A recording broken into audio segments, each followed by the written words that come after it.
Welcome back to Start Your Day. We're continuing our coverage of the insurrection. 1 year later, Trump supporters stormed the U.S. Capitol, fighting, killing in the name of the former president's lie that he did not lose the 2020 election. He did. After that horrific day, House Majority Whip James Clyburn said it was too easy for these rioters to breach the Capitol, so someone from the inside had to help them. And Congressman Clyburn is one of the lawmakers working hard to hold people accountable for their roles in that attack, with that investigation that's going on in Congress. And he joins us this morning on Start Your Day. Always an honor, always a pleasure to have you on the show. Representative Clyburn, glad to see you up and well. I know you went through a bout of COVID, so it's happy to see you healthy and on the show as well today. We're talking about 1 year later after what happened. Our democracy was attacked. They tried to overturn an election, Representative Clyburn, something I didn't think you would probably ever see in your life. You probably didn't think you'd see in your life. So 1 year later, where would you say we are as a nation as far as our democracy is concerned? Well, thank you very much for having me. I think we're at a very critical point in the development of this great country. I've been reflecting in recent days upon the last time the country had a tyrannical attack like this. It was December 7th, 1941. Wow. When Pearl Harbor was bombed. That day was referred to by President Roosevelt as a day that will live in infamy. I have been comparing January 6th last year to a similar incident. I call it an ignoble and disgraceful day in the history of this great country. And that, to me, is continuing. World War II lasted for almost 4 years. It remains to be seen how long this is going to last. But what is for sure is that it is continuing.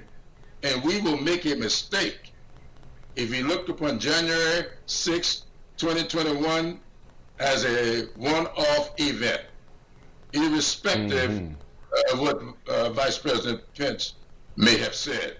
It is continuing. Look at the state legislatures in Georgia, in Texas, in many other states. In fact, the Brennan committee says that it's about 19 states that have passed suppressive voter laws, foreign on the big line. If we allow this to continue, I do not believe this democracy will survive. Well, that's an extraordinary statement. It's an opinion shared by others, Representative.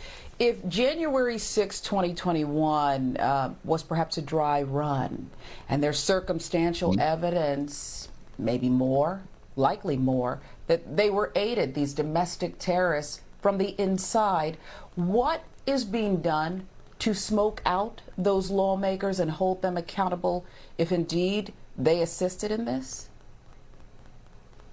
Well, let me say this, and I mean this in all earnestness.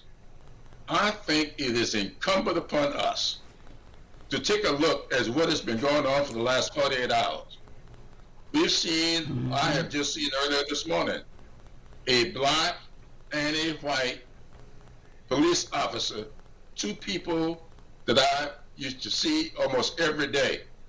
In fact, the African American, the last person I saw when I was leaving Washington was him at the Memorial Dome that I go in and out of pretty often.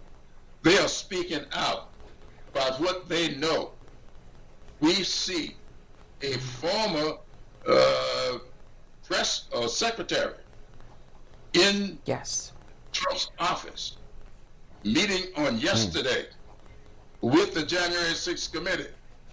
And I saw her this morning saying that there are several of them that are meeting, willing to go around the country, telling what they know about 45 and what he did to try to establish himself as an autocrat in this country.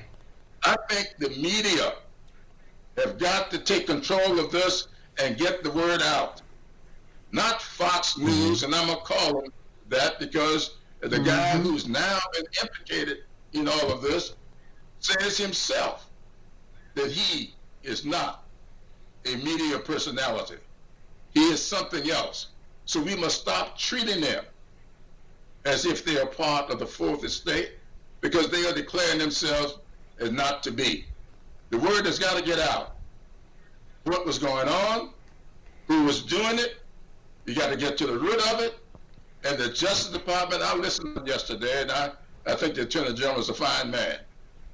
But I do believe sincerely that the sense of urgency is not there, and it needs to get there and do so quickly.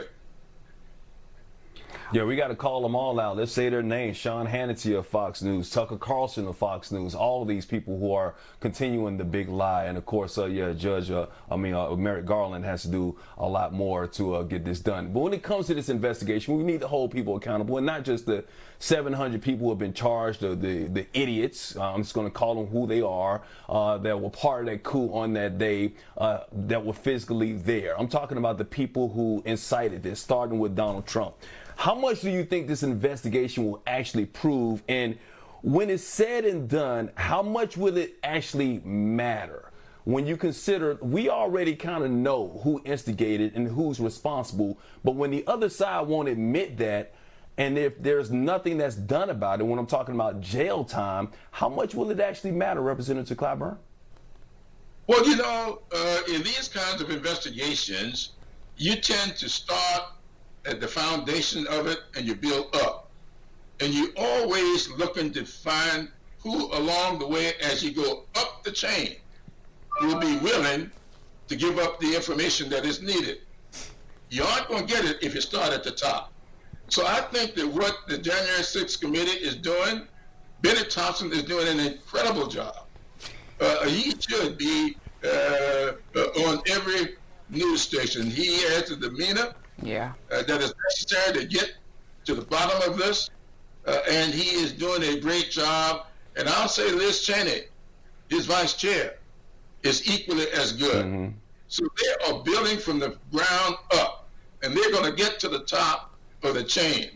But we've got to make sure that this continues. The whole Republican apparatus is trying to run out the clock, so to speak. They feel that they're going to win in November, though I got some news for them. And they'll be able to stop this investigation. If the American people are interested in preserving this democracy, they will go to work and make sure that the people who run on the big lie never get elected. Anybody that's out here running to be able to overturn the elections that may take place, if they don't like the outcome, ought not be elected to office. And we have got to make ourselves committees of one to do what we can to make sure these people do not get elected to office. And this investigation continues, and we get to the bottom of who was behind all of it.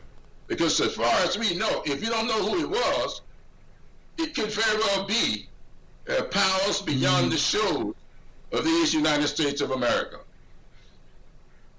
Representative, if people can't get energized to get out there and protect democracy after what we've seen over the course of the last year, I don't know what it's going to take. But there is a segment of the voting population, black people, who are disappointed in the administration, the lack of progress, they would argue. I've not heard you say it, but I'll say it, and others can acknowledge that you resurrected the campaign of the current president.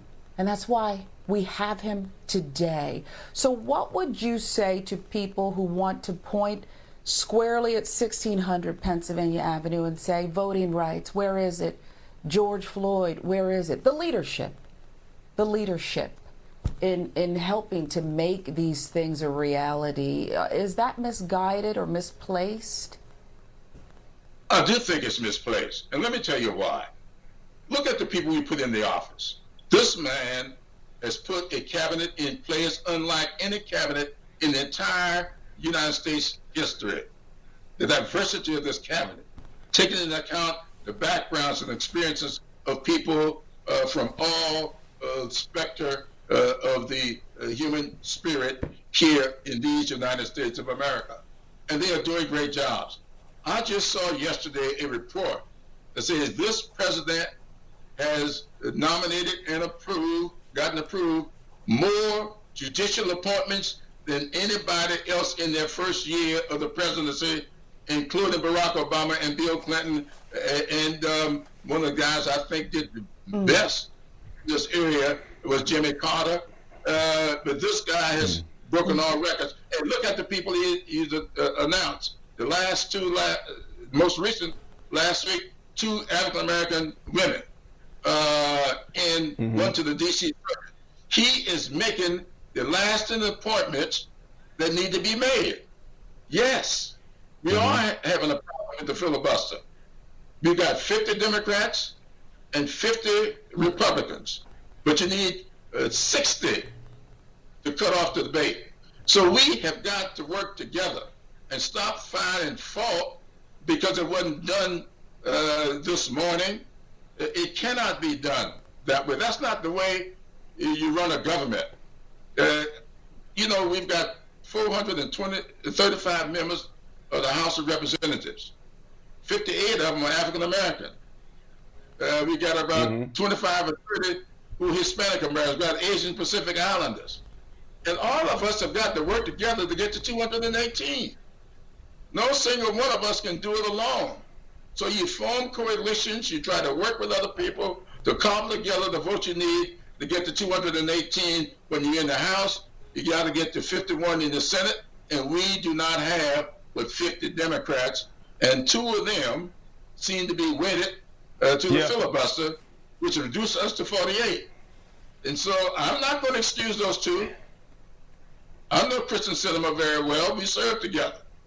We sat together on the day that we were announcing the so-called the signing of the infrastructure bill. And so I think that she's a good person. I do believe that she's off base when it comes to the filibuster. I wish she had the history that I have here in South Carolina, and I think she would see the filibuster as being different. Amen. Yeah. Thank you. We needed to hear your voice on this anniversary, January 6, 2022. Congressman James Clyburn, thank you so much for sharing your wisdom. We hope you'll be back. Thanks so much for joining us on Start Your Day. Thank you very much for having me.